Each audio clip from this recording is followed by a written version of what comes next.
Hola a todos, ¿cómo están? Hoy en la nueva entrega de Conociendo Fobias vamos a hablar de la vasofobia. ¿Qué es la vasofobia?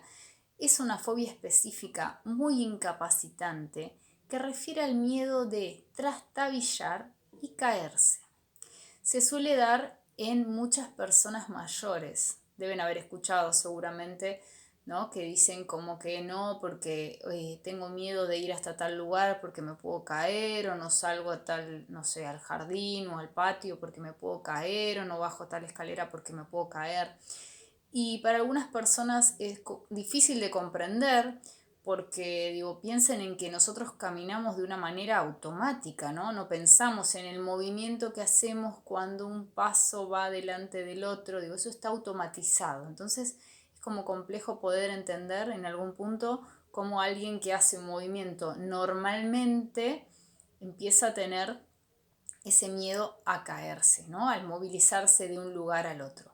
Pero pensemos que si hablamos de personas mayores hay mucha inseguridad en cuanto a la fortaleza, ¿no? Que tienen en su cuerpo, digo, cómo apoyan esos pies, cómo empiezan a dar esos pasos o cómo se movilizan. A veces también no tienen mucha conciencia de esto. Están los que tienen muchísima conciencia y aquellas personas que no tienen mucha conciencia y siguen sometiéndose a situaciones que pueden resultar peligrosas porque ya no tienen la misma capacidad que tenían en otro momento para poder movilizarse con tanta seguridad o con ese paso tan firme, y eso hace que se manden a hacer algunas cosas, se suban a determinados lugares, digo, y después se caigan. Como todas las fobias, tienen muchos síntomas de ansiedad, pero son muy incapacitantes en cuanto a que empiezan a cancelar situaciones en las que tienen que movilizarse, dejan de ir a lugares, dejan de ir por ahí a médicos o a tratarse, o si no es que se movilizan o se mueven en un auto, o que alguien los lleve y los vaya a buscar. Entonces empiezan a aparecer asociados muchos síntomas relacionados con la depresión, con sentimientos de soledad, porque la parte social se empieza a ver cada vez más limitada, como ocurre en otras fobias también, ¿no? Y pensemos que en cierto punto también está bastante relacionado con la fobia que hablábamos la vez pasada en cuanto a ese temor irracional al dolor, porque ¿qué pasa cuando nos caemos, ¿no? En algún punto hay un temor también a, no solamente a la caída en sí, digo, sino a las consecuencias, a sufrir dolor en esa caída, ¿no? ¿Cómo vamos a quedar? Pero a sufrir dolor en esa caída. Como causas, ¿no? Una de las principales, como hablamos siempre, es de las fobias, es historias previas de situaciones en las que la persona se cayó realmente, digo, y esa situación traumática queda como muy marcada, y entonces empieza a aparecer ese miedo irracional a que no vuelva a ocurrir, y ya de antemano nos ponemos en ese lugar de le damos mucha probabilidad que eso ocurra.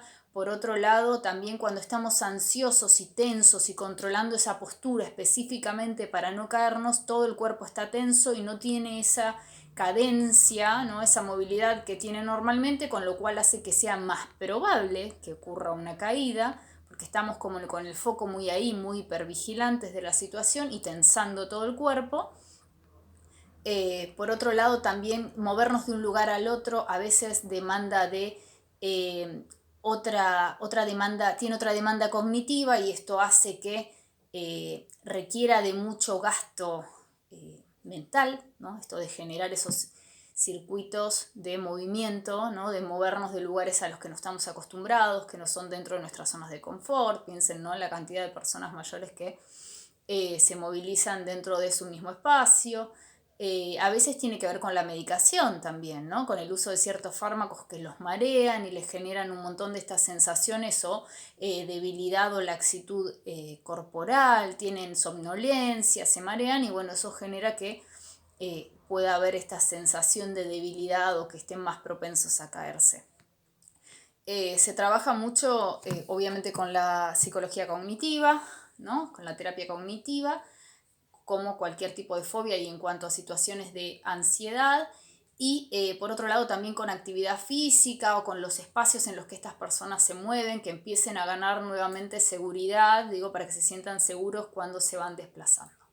Bueno, espero que les haya gustado y espero sus comentarios abajo. ¿La conocían esta fobia? Nos vemos la próxima. Chau, chau.